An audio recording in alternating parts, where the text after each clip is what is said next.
Hello, everyone. I wanted to put a brief mention in here for Anchor. If you haven't heard about Anchor, it's the easiest way to make a podcast. It's free for one, and that's really great when you're first starting out. There are creation tools that allow you to record and edit your podcast right from your phone or from your computer. Anchor will distribute your podcast for you so it can be heard on Spotify, Apple Podcasts, and many more. You can also make money from your podcast with no minimum listenership, and that's really great. It's everything you need to make a podcast in one place. So check it out. Download the free Anchor app today or go to anchor.fm, that's F as in Frank, M as in Mary, to get started. Now on to the show. Well, hello, everybody. I am apologizing here. I had a really busy week this week. It was about 2-3 nights ago. I was ready to do a podcast for you guys. I had gotten one done for my Christian channel, and I was thinking, okay, I'm going to get my other one done tonight. And lo and behold, I had family show up. And then for it must have been 3 nights, I kept having people show up. Same people, they just kept coming over. And I was like, wow, this is interesting. I guess I'm not supposed to be doing a podcast. But so it took me a little bit. And I just, wanted to apologize for it taking so long because I know I told you I wanted to get one out once a week, and it's kind of like a week and a half at this point, but I'll try to make it up to you. I have also, I'm going to try to get through this without my allergies acting up. When I was doing my other podcast, I noticed that my nose got so stuffed up. So bear with me because my allergies are in full gear right now. And it seems like the more I talk, the worse they get. It seems like, I don't know if something's going on with my drainage canals in there, whatever. But when I'm talking, which I'm actually kind of a quiet person by nature, it just seems like everything goes haywire on me. So bear with me. So let me look here. I got a little list here made out, and I just, like I said, I wanted to tell you guys, I didn't put together quite as much as I typically do because I had, people coming over and I was trying to plan out what I was doing. It just kept distracting me. So anyway, but I wanted to talk to you guys about some things. I had an interesting experience. Okay, we're going to go back into the stuff I'm going through. I keep talking about this because it's really kind of tripping me out, okay? My visions that I'm getting lately are I'm being really hammered hard with it, and it's getting a little bit freaky for me. So I had a dream, and I had a what I call a voice vision, which is when I get dreams, I get visions, and then I get voice visions. And voice visions for me are when somebody in my right ear, I think a lot of times it's the Lord, or it could be we're all supposed to be assigned an angel at birth, and then other angels come back and forth to help out when things get if we're under major attack. And I'll get this where in my right ear I hear somebody tell me what's going to happen. Okay. This is nuts. It's weird when it happens to you, and so when I was younger, I used to not really validate this stuff. I wouldn't really write it down. I would just, every now and then I would tell somebody, and then it would come true, and it would kind of, it would just kind of, trip you out. But most of the time I wouldn't document it. I would just I'd hear stuff, and then I would let it go, and then it would happen, and I would be like, okay, I have no way of proving that I knew this, so I started writing things down. What I started doing was texting my family members, so it was validated with the date and the time and what I said. And the last several weeks I've gotten, first I had it started with my feeling about my sister who passed away 3 days after I felt something was wrong. I messaged my family, and, everybody kind of brushed it off. Then it went into the snowstorm, got hit with a huge snowstorm, and I saw the vision when I was in the shower, and it happened. And I felt this came from God, and he said unprecedented snowstorm. And I've never seen snow like this in my life, not even since I was a little girl. It was crazy looking out the door and seeing this like ocean of snow coming at us. And so then it went into Rush Limbaugh. 10 days before he died, I heard in my head on the right side, it's always the right side, which is supposed to be the side of God, which I find interesting.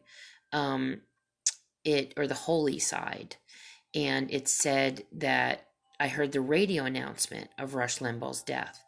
My one of my family members, I told them because he listens to him all the time, and he said, well, he's been sick for some time. And I said, yeah, but I know he's been sick for a long time and he's still alive. And I said, I'm telling you, he's going to die soon. And he did. It was literally 10 days later. And if anybody I mean, I got to find a way to put the proof up of this, like where I can actually show you that, I have these texts. And I mean, I can do it on YouTube pretty easy. I also had a thing where my sister was moving, my other sister, she was moving and she did. It's just been crazy. Like just all this stuff. I knew a friend of mine, I was thinking about him a day before he called me or he texted me and he was like, I was thinking about you. And I was like, yeah, I know. I got that yesterday, and this isn't somebody I talk to often. And I remember when I was thinking about him, I thought in my head, I'm going to be hearing from him in the next couple of days. And I did. It was the next day. So this is the stuff that's been going on. And then you guys know about, my mother-in-law passing and I saw the cupboards opened up. Like there's just been all this stuff going on. So my point is, what I'm getting at is that I also had, with all this going on, I had this vision. It was a voice vision. That's what I call when they speak to me in my right ear. It said that my aunt, who I'm really close to, that she was going to be getting COVID.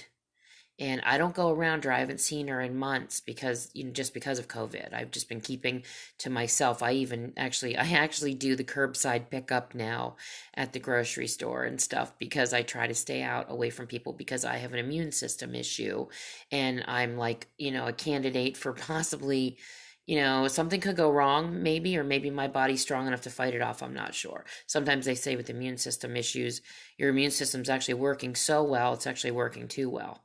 So I was told in my ear that she was going to be getting COVID. And I said, after all this, I was like, okay, I got it. And so then I told my dad because he's had cancer. And I said, you need to stay away from her. And he was like, why? And I said, she's going to get COVID. And he said, how do you know? And I said, I was told. And he said, okay. He didn't question me at this point, So then this voice came back a few moments later. And like seconds later, it was like within a minute, and it said within 2 months. It was a really gentle voice. It was just real calm, very matter of fact, and just said within 2 months. And I said, okay. And I didn't get that she would die. I just got, that she was going to get it basically as a warning, possibly to her and possibly to us, because there could be somebody that's around her that could die from it. So, she called me. We had like a falling out and I got upset with her about something and then we just kind of didn't talk for a while. She didn't know about my COVID vision and I told my dad so he would tell her and he didn't because, I don't know if he truly believed, that it was going to be possible. I think he does, but he just kind of didn't take it too seriously, So she calls me up and I didn't know she wasn't feeling well. And we were talking, and this was the same day my mother-in-law died and the cupboards opened up. And I said, I had a vision about you and I don't want to tell you because I don't know if I want to tell you because I don't want you to take it in the wrong way. Like I'm trying to be mean or I'm trying to curse you or, something. Because sometimes when you voice something bad or negative to somebody, they feel offended because they feel like if you put it out there in the ether or the world that it could come true. So we have to kind of be careful what we voice because it's even in the Bible, about our words that we can make things happen through our words. So she said, well, tell me. And I said, are you sure? And she was like, yeah. I said, well, I heard that you were going to get COVID. And she gasped. She was like, she couldn't believe it. She did not tell me that day that she wasn't feeling well. She said, I always felt that I was going to get it. And I said, and I told her, I said, then I heard it was going to be within 2 months. She said, how long has it been? I said, it's been 6 weeks. And so we got off the phone after a little bit. And that's when I had the experience with my mother-in-law, I think, visiting and opening up the cupboards that don't open on their own at all. And she called me back a couple days later or the next day, and she said, I had to go get a COVID test. She said, after we talked, I woke up and I felt so much worse than I had. I was already not feeling well. She said, but it just, I started getting every day, I was getting worse and worse. And then, not that, because we talked, she wasn't feeling well, but she just said every day she was declining, and she's still been declining. And she said she went and got a COVID test. And I said, well, how long have you been sick?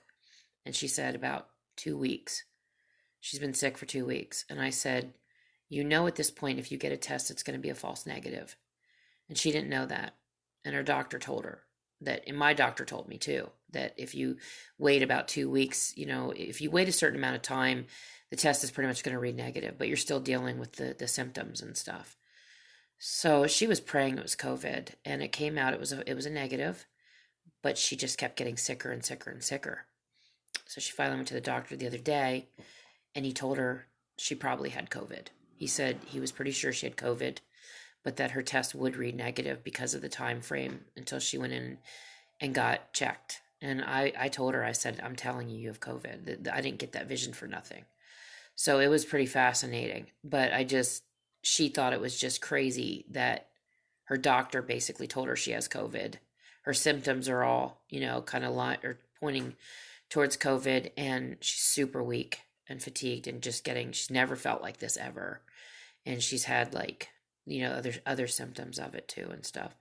But I just told her, I said, there's no way I would have gotten that vision like that if it hadn't been for a reason. I said, maybe it was to let you know what you had because you were going to get a false negative reading, but she said she'd rather would have COVID than she was worried about having a heart condition. So he tested her for her heart and other stuff, and everything was clear. So that's why he's pretty sure. He said he's sure she's got it. And so am I, after what I know, what God told me. So that was it was crazy to have her call me within that time frame. It was just really it was wild for me. So I wanted to tell you guys about that. There's some other stuff too. Kind of wanted to go over. My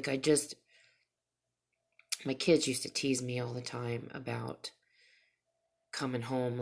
They would say that, especially my one son would say, I would leave and there would be something he would want me to pick up. And he said that he wouldn't tell me what it was.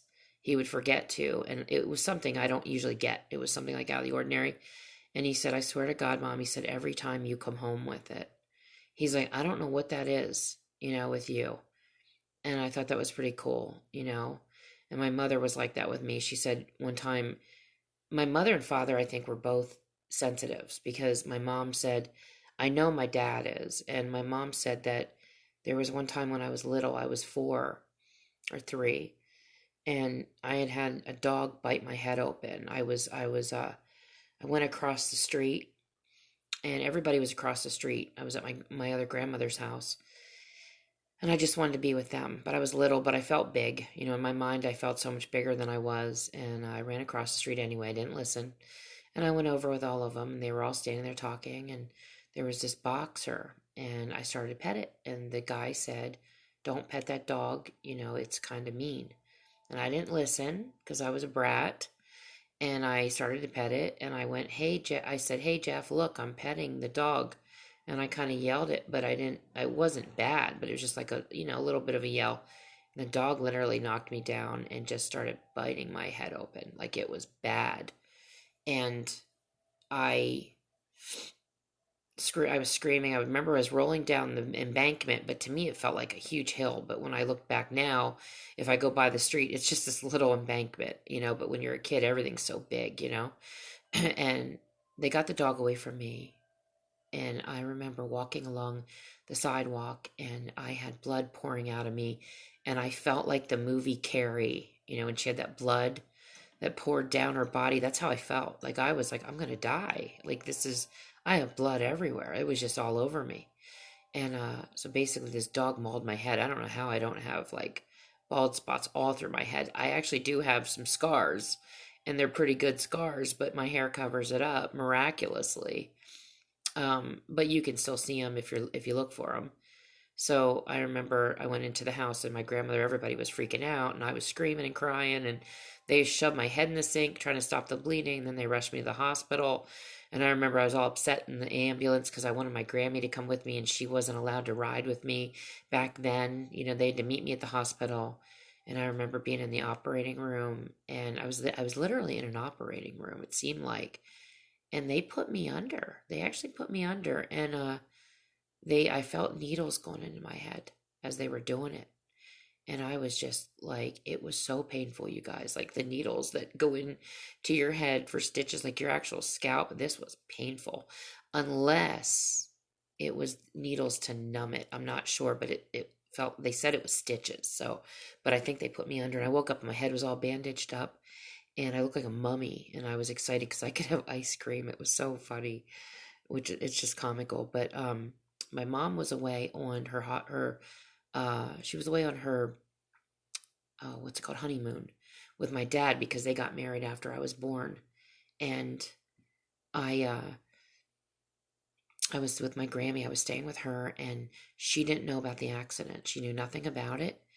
And I don't know if they had phones then. I'm not sure if they had a phone, or she just didn't call, or they didn't know how to get a hold of each other because she was on, we didn't have cell phones then, and she was on vacation. So she probably didn't think about it, but she said that she wanted to come home to me so bad. She could not wait to get home to me. All she kept talking about to my dad was she needed to get home to me. And she said when they pulled in, she saw my head. She thought it was a hat. She thought it was cute that I was wearing this little hat. And then they realized that my head was all bandaged, and she was really upset.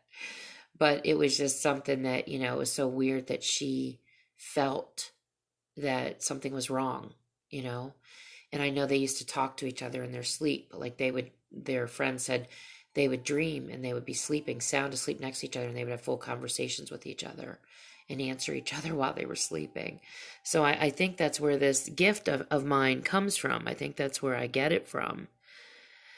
So and I remember too, I used to know, like, all my kids. I knew all the sexes of the kids that were going to be born. My cousin had a boy the other day, and like the other week, and as soon as I found out she was pregnant, I told her it was going to be a boy. And I told her I had a dream then, and his name was like an E sound, and she named him Leo.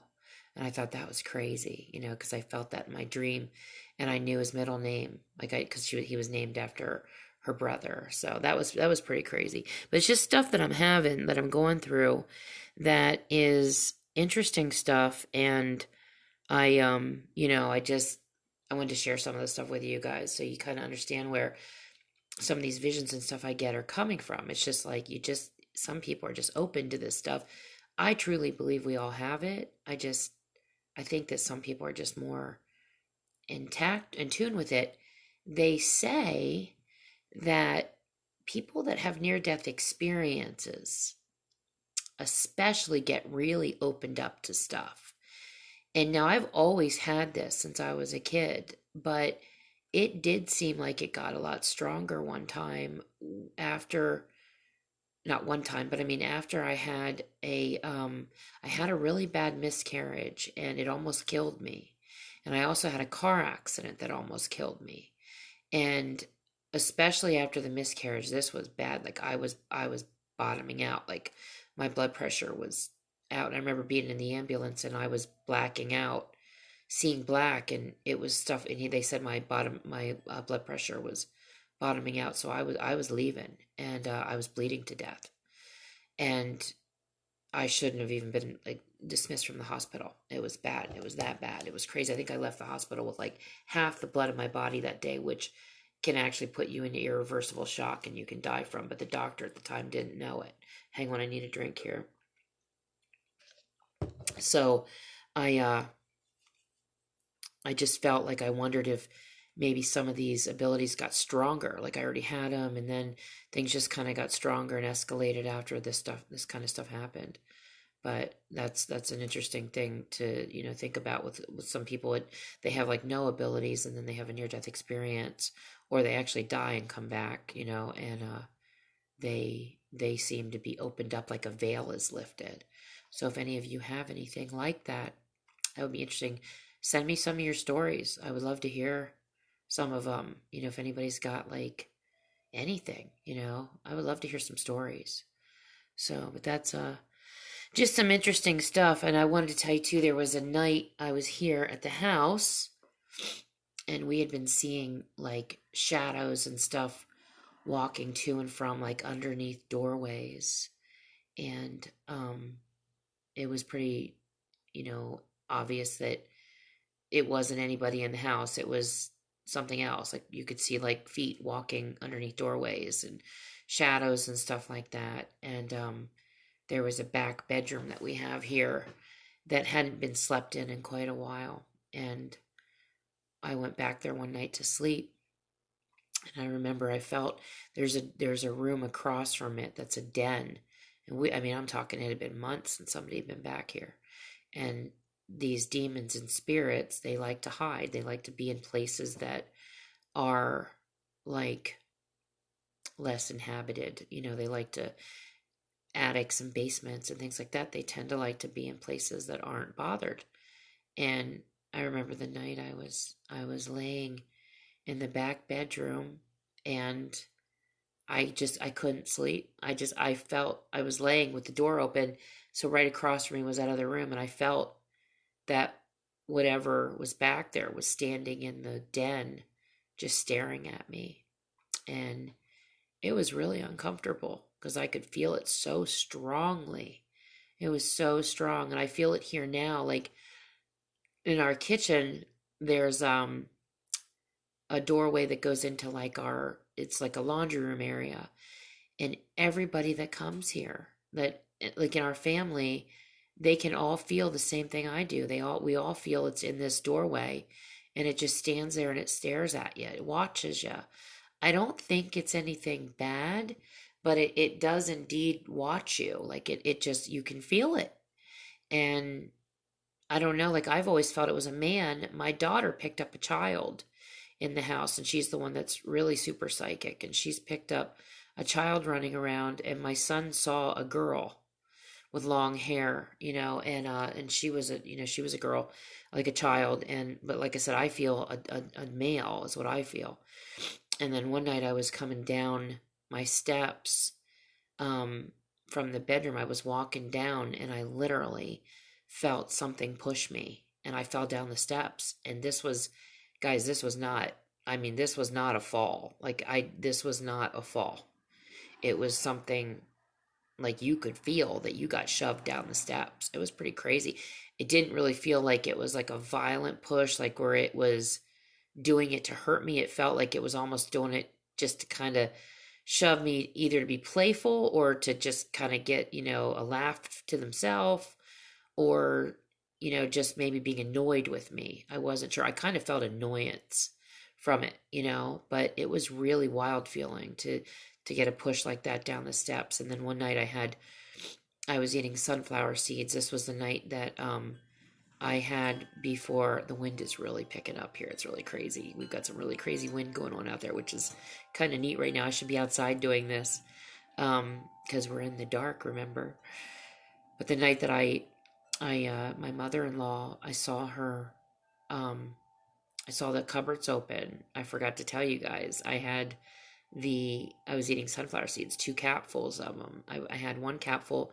I was eating it, and I felt something flick it out of my hand, and the lid flew all over the bottom underneath the table. And usually if you drop something, it kind of drops. This was like flicked across. It was like it hit across the underneath the table, and I was like, you got to be kidding me.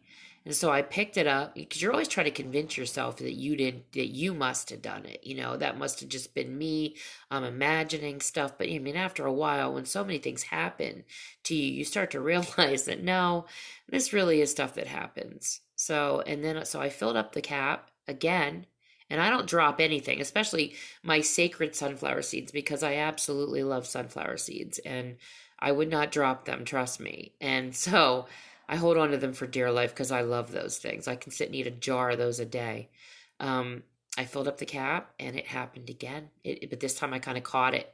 Like it started to go, and then I kind of caught it, but I was like, okay, like this is two times in a row. This isn't like what's going on here. And then shortly after, that's when, this was before I found out she passed. And then after I found out she passed was when the cupboard doors open. So that was pretty crazy. And then there was another incident I had, when I was talking about like spirits liking to hide and stuff. I had another house I lived in. This house was interesting because everybody that was here in the house, there must have been six of us or seven of us at the house, and we all felt this presence in the house.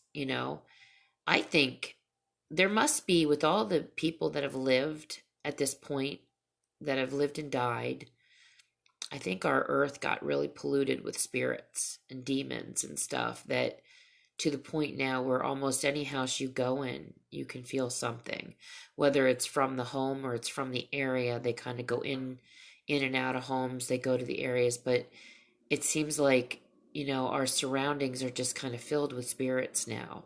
And I just believe it's because there's been so many people now, that's been born, and when they die. And like I said, I don't know whether they're demons that are like imitating people, or if they're actually ghosts of people that we love. And it could be a mix of both. It could be, maybe there's some people that just don't go to the light and they're lost and they stay here. Maybe they cling on to this area, or maybe they're allowed to come in and out. I really just don't know. It's a really interesting thing. But so we lived in this house. It was a beautiful house, and we all felt like there was something there. And it was kind of house we were going in between. We had lived in our one house for like 12 years. We sold it, and we were going to go to out west. And what happened was, like, a bunch of stuff happened with the kids. Like, one got pregnant, one had some personal things going on, the other one had some personal things going on. So we never left, and we sold our house and everything to leave, and it was really heartbreaking. So then we stayed at my mother-in-law's, and then we got a house to kind of hold us over. And then the person that owned the house, we were renting that, and she decided to get a divorce, so they wanted to sell the house. So then we ended up in another home that we ended up buying, and that's where we are now. So the house that we were staying in, that we were renting, it had this really cool attic to it, and one of us went up there one night, one of our family, and they heard like whispers or something up in the attic, and we were going to use this as another bedroom, and they were staying there, they were living with me, and they didn't feel comfortable up there. So they came back downstairs, and we kind of used it as like a den. We turned it into my fiance at the time. He wanted it to be his den, so he turned it into this really cool like computer room, and he loved it up there. He stayed up there all the time. And this was the same place that, remember, I don't know if you remember, I told you he's had some bat experiences. The bats seem to love him. So we're living in this house, and this was before the little statue bat here happened with him, which was a really funny story I told you guys already. He had an experience where he would leave the door open into the attic way, and it was like I said, it was a beautiful attic. It had several rooms, but the one was redone into a bedroom. He made it into his den, and the other two were just for storage. It was a really clean, beautiful attic. Well, I think this bat came out of the attic because he was laying there one night, and this bat started crawling up his covers, yelling at him. He said it was like in the morning, and he woke up and he looked down, and this bat is on the bed. He's got his wings open, and it's like walking up his like legs, chattering to him, and he's just like, what the crap is going on? And he threw the cover over it. And like I came home and he's like coming out this door like with this box and he's like freaking out telling me there's a bat and I'm like, you got to be kidding me. So we're laughing and we're teasing him about this because that was his first bat encounter. And then the one day we came home and my daughter she went into the bathroom. I know I'm supposed to be telling you scary stories and I'm telling you funny ones, but they're kind of funny and scary. So, she was in the bathroom and she was pregnant. She was almost ready to have her baby. She just starts screaming at the top of her lungs. And we're like, oh my God, her water must have broke. What's going on? Like something horrible's going on.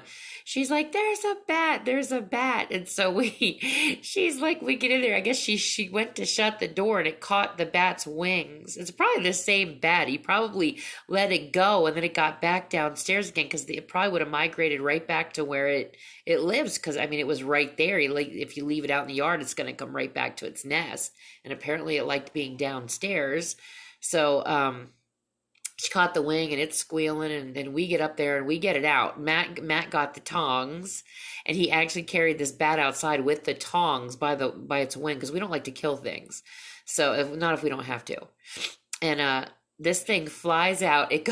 We get it out the window and it flies out, goes all the way out. All of a sudden it turns around into a V and starts coming right back. And we're in there screaming. We're scrambling to we're like, the windows are open. We're running all over the house, trying to shut doors and windows because we had several windows open because we were trying to get it.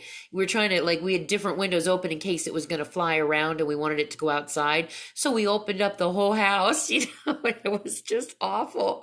And we're screaming. It was just like the scene in Lost Boys where you're looking out the window and screaming, they're coming. That's how we felt about this bat. We're like thinking it's going off and it's just going to fly away. We're like, no, it's coming right back to its nest. So we're running around getting the house closed and we just got it closed up just in time.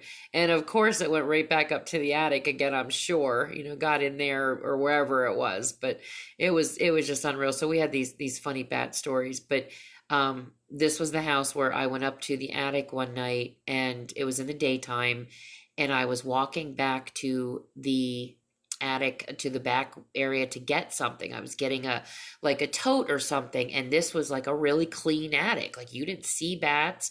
There's nothing that you saw. And I hear this hiss like this. And this wasn't a bat hiss. This was a full blown hiss. Sounded like it was coming from a person. I kid you not. And I was like, oh my, this was so shocking to me. And you couldn't see anything in this attic. There was nothing around. I got out of there as quick as can be, and I never went back in that attic again. I was like, never again. Matt still went up to his computer room, but we didn't go in that attic. We just didn't go. I was like, it's broad daylight. And you could see there was windows in there. The attic was so clean and there was nothing in there. No bat residue, nothing. And this, like, it sounded like a person hissed at me. Like it was like, kind of like a person doing it. So I was telling my neighbor about it one day and we were telling him that, we feel weird on the steps. Like whenever we would go, the kids would go up and down the steps. They would feel like something was chasing them up the steps or down the steps. Like they couldn't get up the steps fast enough. And so later on, we found from my neighbor who had lived there all his life, his family, it was his family home next door. He said that the lady that actually, I think they built the house and they owned it, she fell down the steps and died in the house. She broke her neck and she passed away in this house. And I was like, oh my gosh, that's got to be what's going on. Like we were like, I'm being hissed at, and sounds like a person and the whole step thing. It was just a really, we had some creepy vibes going on in this house. So, but it was some crazy stuff, but it was interesting things. Anyway, I had some other stuff I was going to get into, but it's getting to be about time to get off here. I don't like to make these too long, so I'll save some for next week, and I promise I'll try to be on maybe even before a week, like give me like 5 days or something, and I'll put another video up. I do want to end tonight with something. I want to do something. I'm hoping that I don't offend anybody's sensibilities or senses here with talking about God.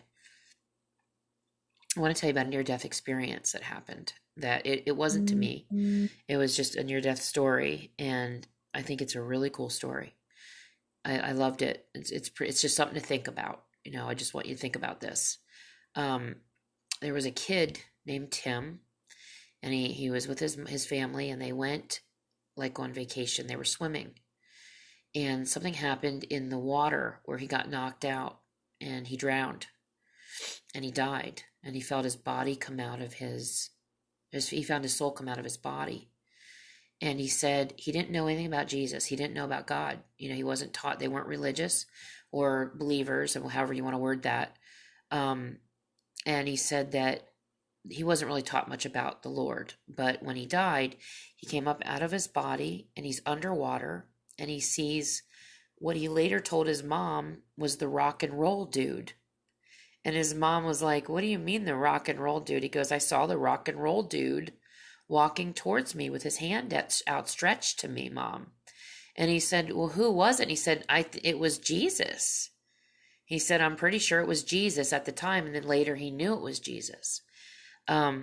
He said that he had long hair and he had a beard and mustache. And that's what he reminded him of, like the rock and roll dudes back in the day. And he had a robe on, and they were underwater, but they were in spirit. So they weren't wet. They could talk. They could, it's just like, they weren't in the water. And he said that this hole opens up. This black hole opens up beside him, and this horrible looking demon comes out of it. And it's snarling, and it's trying to drag him into this hole. And he said, Jesus, he looked at this thing, and he looked at Jesus, because Jesus said, "Kick him in the teeth." And Tim said, "What do you mean?" And Jesus said, "Go ahead, kick him in the teeth." And he did. And he said when he did it, this thing like snarled and went back into this hole, and the hole covered up and it disappeared. And I was like, that is crazy. Like it's real, And so he said that, "I know your mother, and I want you to come with me." And so he took his hand, and he took him. He said they went like they just like flew. You could feel his body or soul, flying through like the heavens and leaving the earth. And he said it was so fast. It was like lightning speed. And they went through, like they could see space and all this stuff. And it was so neat. They ended up in this room, and Jesus showed him his future. He showed him, like, not his future per se, but he showed him the future of the earth, what was going to happen. And he said, like, his brother, Tim was asking about his mother and his brother and different things like that. And he said his mother was she would be in heaven. But he said that obviously she wasn't there yet because he didn't see her. But he said she would be. And he said that his brother, Jesus told him his brother was going to join the military, and he would be lost for a while from the Lord. He wouldn't believe in him, and he wouldn't, know him, and, he would just be lost. His soul would be lost. He said, but eventually he would come to him. He would come to know him, and he would be his. And he said, this actually really happened. Like this actually, the woman, the mother said, this is exactly what happened. And I guess he said he saw the earth go into like the World War III, but he said it was like a war of the demons. He said they were demon aliens, and that they were aliens that came to earth, and they were, here's my nose again. They came to earth, and they made us believe that they were our friends. And in the end, they would capture people, and he said they would eat people. And they were demon aliens. And he said the aliens are actually demons. And there's this great war would break out, and everything would it would become just an absolute disaster, like Armageddon. It was a disaster. But in the end, Jesus would prevail. And he said he saw these prayers going up. There were lights that were shooting up to heaven. All these lights, like fireworks, going the other way. Not the other way. They were going into heaven, I meant. He said that he asked Jesus what these lights were. And he said they were all the prayers. That this is how powerful prayer is. He said every person that's praying for the same thing, especially when enough prayers go up, he said that this big explosion would take place. And Jesus said that was when enough people would come together and pray for the same thing. This explosion would happen, and that would mean that God would grant the prayer. And I was like, that's amazing.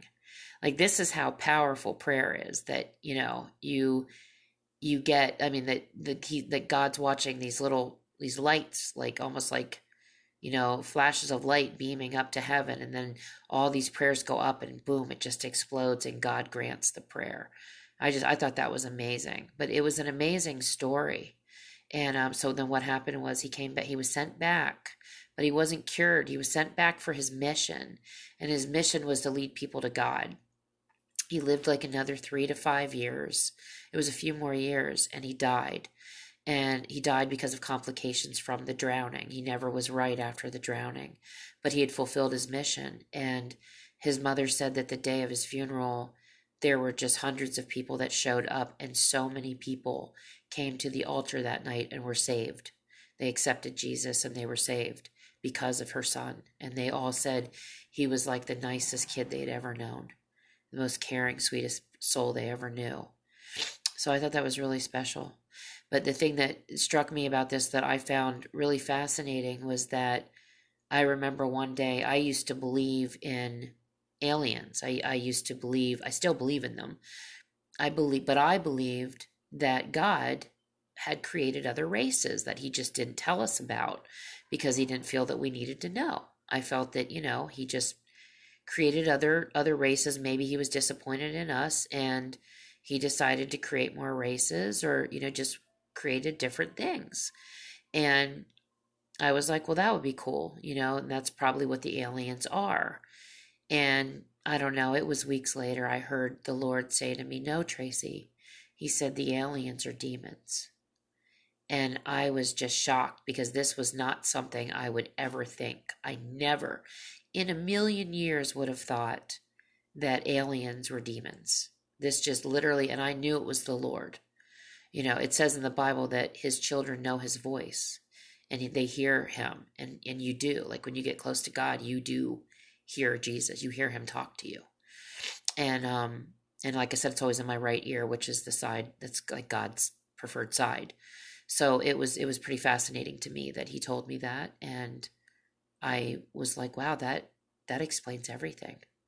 And then when I heard that dream about when Tim had that, not the dream, but his near-death experience, that it just all kind of came together for me. And I thought that's right on what I was told. And it sounds right to me. So I think sometimes you can feel in your spirit when something's right.